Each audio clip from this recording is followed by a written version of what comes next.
মূল্যস্ফীতি বিবেচনায় সরকারি চাকরিজীবীদের বেতন বৃদ্ধির তোড়জোড়, অবহেলিত বেসরকারি খাতের শ্রমজীবীরা বৈষম্য দূর করার তাগিদ। জাতীয় ন্যূনতম মজুরি কমিশন গঠন করা, যে কমিশনের মাধ্যমে এই ব্যাপারগুলো সার্বক্ষণিকভাবে একটা নজরদারি করা হবে। পুঁজিবাজারে আস্থা ফেরানোর কাজ চলছে জানিয়েছেন বিএসইসি চেয়ারম্যান, আশ্বস্ত করলেন থাকবে না রাজনৈতিক হস্তক্ষেপ। অস্থিরতা বেড়েছে আন্তর্জাতিক জ্বালানি তেলের বাজারে, ব্যারেল প্রতি $৮৮ ছাড়িয়েছে ব্রেন্ট ক্রুডের দাম।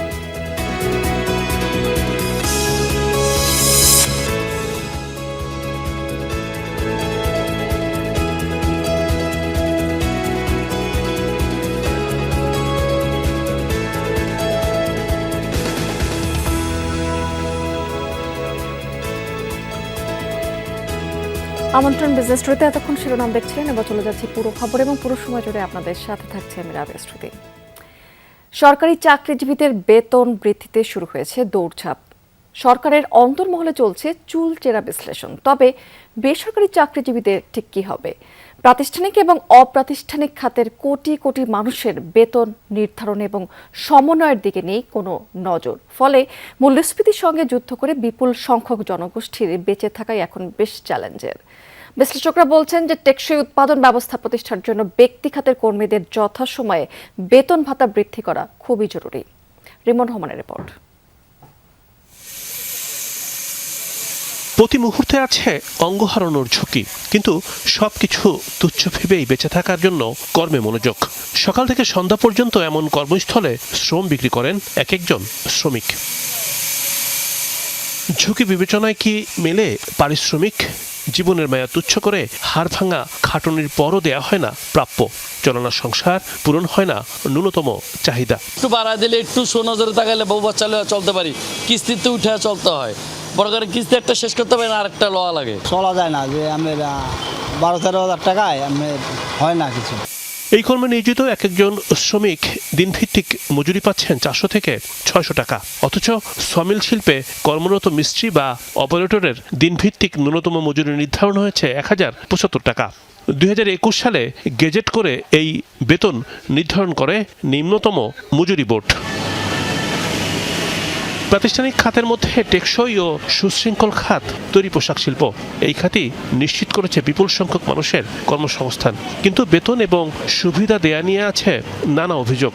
পে কমিশন বেড়ে যায় তাহলে শ্রমিকের আর কোনো উপায় থাকবে না, তারা রাস্তায় নামবি, কারণ জিনিসপত্রের দাম বেড়ে যাবে। এখন আপনি বাজারে গেছেন 2000 টাকা পকেট নিয়ে, আমি যাবো 500 টাকা নিয়ে।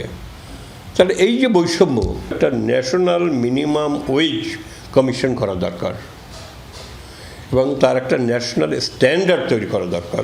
অন্যতম প্রাতিষ্ঠানিক খাত চামড়া শিল্প। প্রক্রিয়াকরণের নানা ধাপে আছে ঝুঁকি, কিন্তু ন্যায্য পাওনা দেবার ক্ষেত্রে আছে উদাসীনতা। এই খাতে কর্মরত শ্রমিকদের বেতন বৃদ্ধিতে নেই নজর। 2014 সালের নভেম্বরে এই খাতের জন্য যে ন্যূনতম বেতন নির্ধারণ হয় তা কার্যকর করা হয়নি। ফলে উচ্চ মূল্যস্ফীতিতে নাকাল শ্রমিকরা। সর্বনিম্ন মজুরিটা কিন্তু আমরা অলরেডি কনফার্ম করছি, তো বাকিটা আমাদের এটা হচ্ছে যে এখন ইমপ্লিমেন্টেশন। 50% বা তার একটু বেশি ট্যানারি কিন্তু এই যে নিম্নতম মজুরিটা বাস্তবায়ন করতেছে। বাকি ট্যানারিগুলি এখনো সেই সাইকেলের ভিতরে আসে নাই, তবে আমরা এই বছর চেষ্টা করতেছি within this year or next year. সরকারি কর্মচারী এবং পেনশনভোগীর সংখ্যা প্রায় 20 লাখ। বৃদ্ধি করা হচ্ছে তাদের বেতন ও সুবিধা, কিন্তু মোট 7 কোটির বেশি শ্রমশক্তির এই দেশে 85%ই অপ্রাতিষ্ঠানিক খাতে কর্মরত। প্রশ্ন হচ্ছে, প্রাতিষ্ঠানিক ও অপ্রাতিষ্ঠানিক খাতের কর্মরতদের বেতন ও সুবিধা বৃদ্ধিতে কেন উদাসীনতা? একই জায়গায় বাজার করতেছে, একজনের মজুরি সরকার 5 বছর পর ঠিক করে দিচ্ছে, আরেকজনের মজুরি হয়তো নিম্নতম মজুরি বোর্ড ঠিক করেছে, আর এক দলের কারোই মজুরি ঠিক নেই, আরেক দল জানেই না যে মজুরি কত হওয়া উচিত। জাতীয় ন্যূনতম মজুরি কমিশন গঠন করা, যে কমিশনের মাধ্যমে এই ব্যাপারগুলো সার্বক্ষণিকভাবে একটা নজরদারি করা হবে যে কোন সেক্টরে কোন অঞ্চলে এই মুহূর্তে মজুরি আপনার রিভিউ হওয়া দরকার, দ্রব্যমূল্য কোন অবস্থায় গেলে বা মুদ্রাস্ফীতি কোন অবস্থায় গেলে নির্ধারিত মজুরি রিভিউ হওয়া দরকার। মূল্যস্ফীতির সঙ্গে সমন্বয় করে বেতন বৃদ্ধির বিকল্প নেই, তা না হলে তৈরি হতে পারে বিশৃঙ্খলা। রিমন রহমান, যমুনা নিউজ, ঢাকা।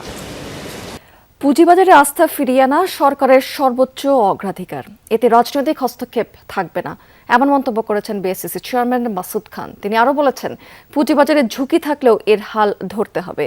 আর এই খাতে বিদেশি বিনিয়োগ জোর দিয়েছে debate for democracy chairman Hasan Ahmed Chowdhury Kiron. দেশের পুঁজিবাজার দীর্ঘ 2 দশকে কাঙ্ক্ষিত গতি পায়নি। আওয়ামী লীগ সরকারের আমলে কারসাজির কারণে বিনিয়োগকারীর সংখ্যা কমে প্রায় অর্ধেকে নেমে আসে। নতুন সরকার গঠনের পর স্থবির থাকা পুঁজিবাজার ঘুরে দাঁড়ানোর চেষ্টা করছে। এফডিসিতে পুঁজিবাজারে আস্থার সংকট নিরসনে করণীয় শীর্ষক ছায়া সংসদের আয়োজন করে ডিবেট ফর ডেমোক্রেসি। বড় কোম্পানিগুলোকে তালিকাভুক্তির তাগিদ দেন সংগঠনটির চেয়ারম্যান। দেশের পুঁজিবাজারকে আমরা আমাদের দেশীয় বিনিয়োগকারী ছাড়াও বিদেশি বিনিয়োগকারীদের আকৃষ্ট করতে হলে বিনিয়োগ বান্ধব পরিবেশ আমাদেরকে তৈরি করতে হবে, তাদেরকে আস্থায় ফিরিয়ে আনতে হবে। বিগত সরকারের সময় জবাবদিহিতা না থাকায় শেয়ার বাজার ধ্বংস হয়। এখান থেকে ঘুরে দাঁড়ানোর চেষ্টা চলছে। রাজনৈতিক আনুকূল্য নয়, অভিজ্ঞতা বিবেচনায় গঠন করা হয় বিএসইস। এতে ফিরতে শুরু করেছে সূচকের ঊর্ধ্বমুখী প্রবণতা। বিতর্কিত ফ্লোর প্রাইস প্রত্যাহার করা হয়েছে। একাধিকবার আমাদের মাননীয় প্রধানমন্ত্রী কথা বলেছে যে পুঁজিবাজার হচ্ছে আমাদের একটা যা আস্থার জায়গা ফিরিয়ে আনতে হবে।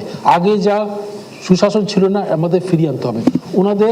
ওনাদের অঙ্গীকারের কোনো কমতি নাই। আমি আপনাকে অঙ্গীকার করছি যে আপনাকে আমরা দিয়ে রাখবো, আপনি কোনো রাজনৈতিক হস্তক্ষেপ ফেস করবেন না। সরকারের নানামুখী তৎপরতায় আগামী 2 থেকে 3 মাসের মধ্যেই পুরোপুরি তেজি ভাব চলে আসবে শেয়ার বাজারে, এমন প্রত্যাশা বিএসইসি চেয়ারম্যানের। লাভলি বিথি, যমুনা নিউজ, ঢাকা। বিশ্বে হালাল পণ্যের বাজার 5 ট্রিলিয়নের কাছাকাছি। 2034 সালের মধ্যে এই বাজার $9 ট্রিলিয়ন ছাড়িয়ে যাবে। এই বাজারে বাংলাদেশি পণ্যের অবস্থান সুসংহত করার সুযোগ রয়েছে।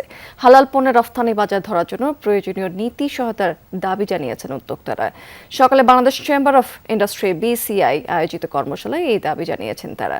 বক্তারা এই সময় বলেছেন, বর্তমানে বাংলাদেশ মাত্র $943 মিলিয়ন হালাল খাদ্যপণ্য রফতানি করছে, কিন্তু এর বাইরে কসমেটিক্স, ফার্মাসিউটিক্যাল, পোশাক সহ আরো বহু পণ্য রফতানির সুযোগ রয়েছে।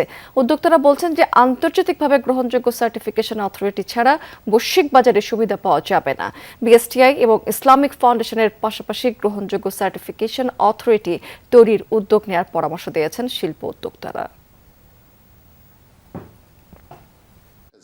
অপরচুনিটি দুটো কারণে, একটা হচ্ছিল যে আমাদের অনেক প্রোডাক্ট অর্গানিক, আর 2 নম্বর হচ্ছে মুসলিম কান্ট্রি, আমাদের ইমেজ রয়েছে, সেই ইমেজটাকে আমাদের গড়ে তুলতে হবে, ব্র্যান্ডিং করতে হবে। যদি আমরা ব্র্যান্ডিং করতে পারি এবং কমপ্লায়েন্স করতে পারি, তাহলে we have got enough opportunities. তো হালাল ইকোনমিতে লাইফস্টাইল অ্যান্ড কনজিউমার গুড চলে এসেছে একটা বড় অংশ হিসেবে।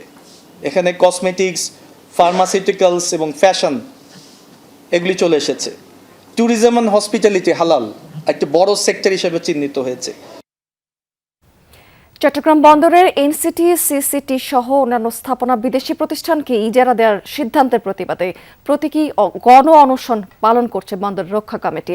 সকাল 11টা থেকে চট্টগ্রাম প্রেস ক্লাবের সামনে গণ অনশনে বসেছেন বন্দর শ্রমিক সহ বিভিন্ন পেশার মানুষেরা।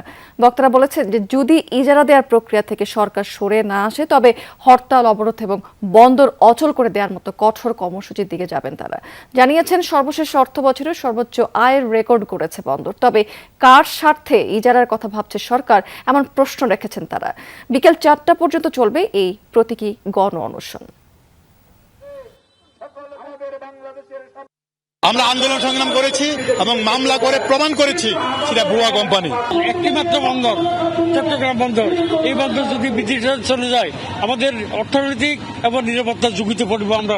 ওনারা যে ডিপি ওয়ার্ল্ডের সাথে নিজেদেরকে সম্পৃক্ত করে বন্দরটাকে ডিপি ওয়ার্ল্ডের হাতে তুলে দিতে চায়, এই জন্য দেশবাসীকে মিথ্যা তথ্য দিয়ে আমাদের আন্দোলন সংগ্রামটাকে বিপদগামী করার জন্য এই কথাটা বলছে। পঞ্চগড়ের তেতুলিয়াতে অবৈধভাবে পরিচালিত হচ্ছে ব্যাটারি পুনঃপ্রক্রিয়াজাত কারখানা। অভিযোগ উঠেছে, কারখানার অ্যাসিডযুক্ত পানি খেয়ে মারা যাচ্ছে গবাদি পশু সহ পুকুরের মাছ। ধোঁয়ায় নষ্ট হচ্ছে সেখানকার গাছপালাও। এই বিষয়টি জানার পর ঘটনাস্থল পরিদর্শন করেছেন পরিবেশ অধিদপ্তরের কর্মকর্তারা। অবৈধ কারখানার বিরুদ্ধে ব্যবস্থা নেওয়ার আশ্বাস দিয়েছেন তারা।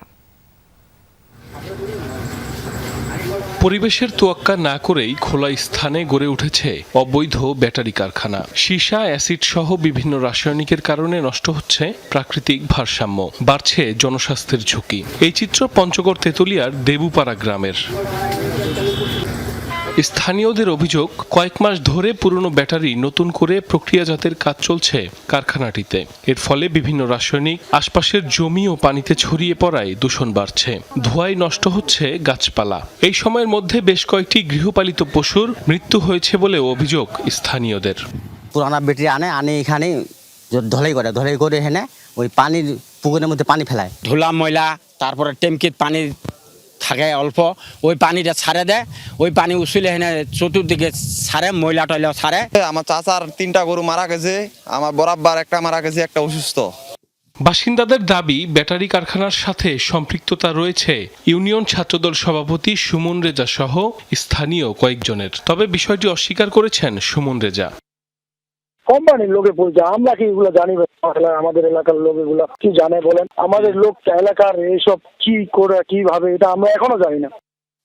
স্থানীয় জনপ্রতিনিধি জানান, এরই মধ্যে কারখানাটি সরিয়ে নিতে বলা হয়েছে। এছাড়া ভুক্তভোগীদের ক্ষতিপূরণ দেওয়ার বিষয়টি নিশ্চিত করেছেন ভাই ভাই ব্যাটারি কারখানার মালিক আইনুল হক।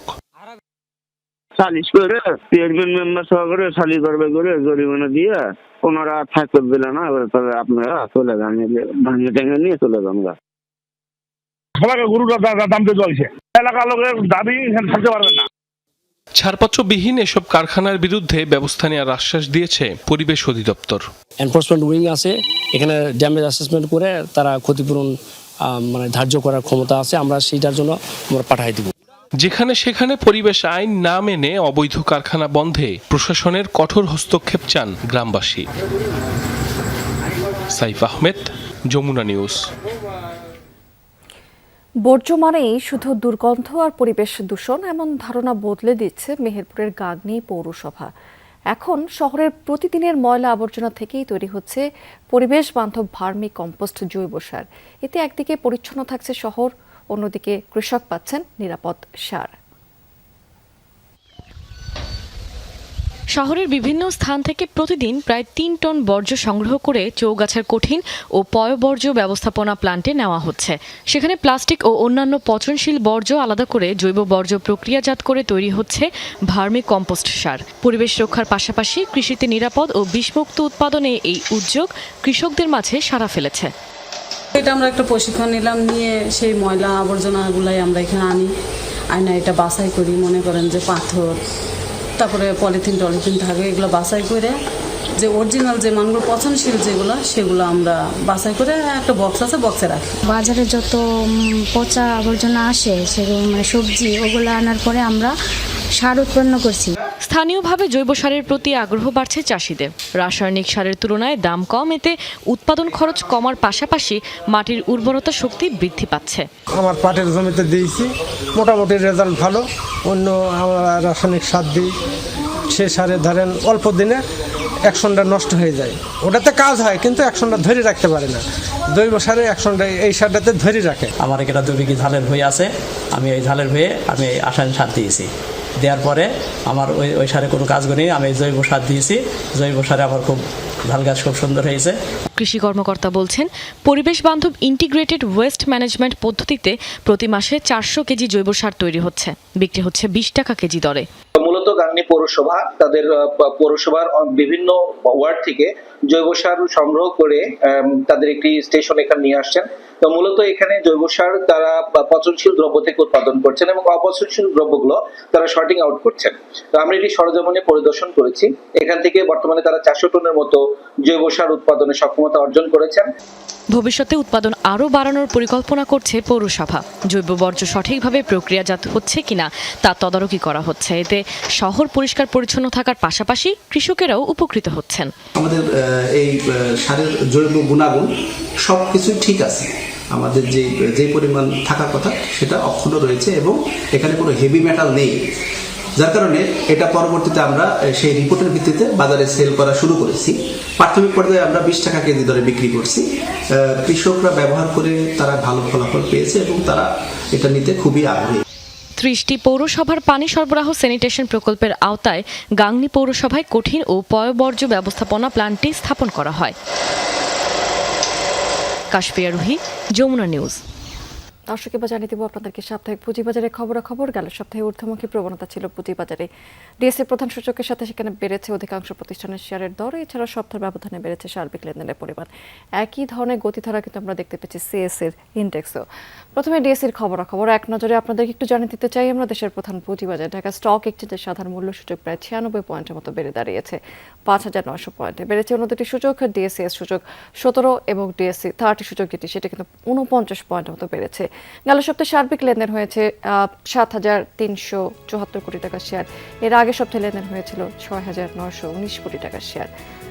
হাত বদল হওয়া প্রতিষ্ঠানের মধ্যে দাম বেড়েছে 216টি, কমেছে 155টি এবং অপরিবর্তিত ছিল মাত্র 18টি কোম্পানির শেয়ারের দর। ডিএসসিতে লেনদেনের ভিত্তিতে শীর্ষে ছিল লাভেলো, হাত বদল করেছে কোম্পানিটি মোট 44 কোটি 53 লাখ টাকার শেয়ার। 38 কোটি 29 লাখ টাকার চেয়ে বেশি লেনদেনের দ্বিতীয় অবস্থানে ছিল মালিক স্পিনিং এবং তৃতীয় অবস্থানে ছিল বাংলাদেশ শিপিং কর্পোরেশন। প্রায় 38 ভাগ বেড়ে দর বৃদ্ধি তালিকা শীর্ষে ছিল গত সপ্তাহে রেনউইক। এর পরে রয়েছে যথাক্রমে শার্প ইন্ডাস্ট্রিজ এবং ICB golden jubilee mutual fund. গত সপ্তাহে দর পতনের দিক থেকে শীর্ষে ছিল সান লাইফ ইন্স্যুরেন্স, প্রায় 14 ভাগ কমে প্রথমেই এই কোম্পানিটি ছিল। এর পরের অবস্থানে ছিল সুইট ইন্ডাস্ট্রিজ এবং সোনারগাঁও টেক্সটাইল।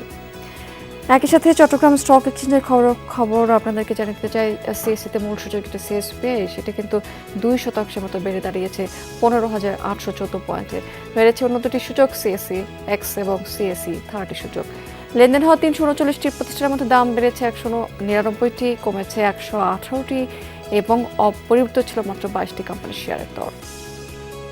সিএসসিতে গত সপ্তাহে লেনদেনের ভিত্তিতে শীর্ষে ছিল মালিক স্পিনিং, মোট 33 কোটি 77 লাখ টাকার শেয়ার হাত বদল করেছে এই কোম্পানিটি। 26 কোটি 88 লাখ টাকা কিছু বেশি লেনদেনে পরের অবস্থানে ছিল তাওফিকা ফুডস এবং লাভেলো আইসক্রিম। আর তৃতীয় অবস্থানে আমরা দেখতে পেয়েছি প্রাইম ব্যাংকে। দর্শক, এই ছিল আমার হাতে সাপ্তাহিক পুঁজিবাজারের খবর। আমরা আন্তর্জাতিক প্রসঙ্গে চলে যাচ্ছি। হরমুজ প্রণালী ঘিরে অচল অবস্থার জেরে বিশ্ববাজারে আরও এক দফা বাড়ল জ্বালানি তেলের দাম। ব্যারেল প্রতি $88 ছাড়িয়েছে ব্রেন্ট ক্রুড অয়েলের দাম। সেপ্টেম্বরে সরবরাহের জন্য বরাদ্দকৃত অপরিশোধিত তেলের দাম বেড়েছে 4.59%, অর্থাৎ বৃদ্ধি পেয়েছে $4 কাছাকাছি। 4.48% বেড়েছে ডব্লিউটিআই সূচক। $3.54 বৃদ্ধির পর মার্কিন বাজারে অপরিশোধিত তেলের দাম ছাড়িয়েছে $82 উপর।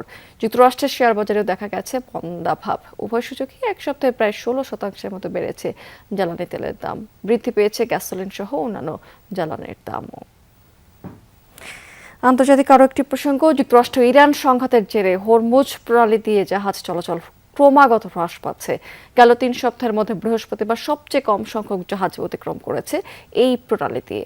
সামুদ্রিক তথ্য বিষয়ক সংস্থা কেপলারের রিপোর্টে দেখা গেছে যে এদিন মাত্র 8টি নৌযান হরমুজ প্রণালী পার করতে সক্ষম হয়েছে, যার মধ্যে ইরান অনুমোদিত রুট ব্যবহার করেছে 7টি জাহাজ। খুব শীঘ্রই হরমুজ প্রণালীর অচলাবস্থার অবসান না হলে বৈশ্বিক জ্বালানির নিরাপত্তা গুরুতর হুমকির মুখে পড়বে বলে সতর্কবার্তা আন্তর্জাতিক জ্বালানি সংস্থার। ইরানে চলমান মার্কিন হামলা, যুদ্ধবিরতি চুক্তি লঙ্ঘন এবং নৌ অবরোধ এই পরিস্থিতি আরও দীর্ঘস্থায়ী করবে বলে ধারণা করছেন বিশেষজ্ঞরা। দর্শক, এই ছিল বিজনেস টুডে এখনকার আয়োজনে। এতক্ষণ সঙ্গে থাকার জন্য ধন্যবাদ আপনাদের সবাইকে।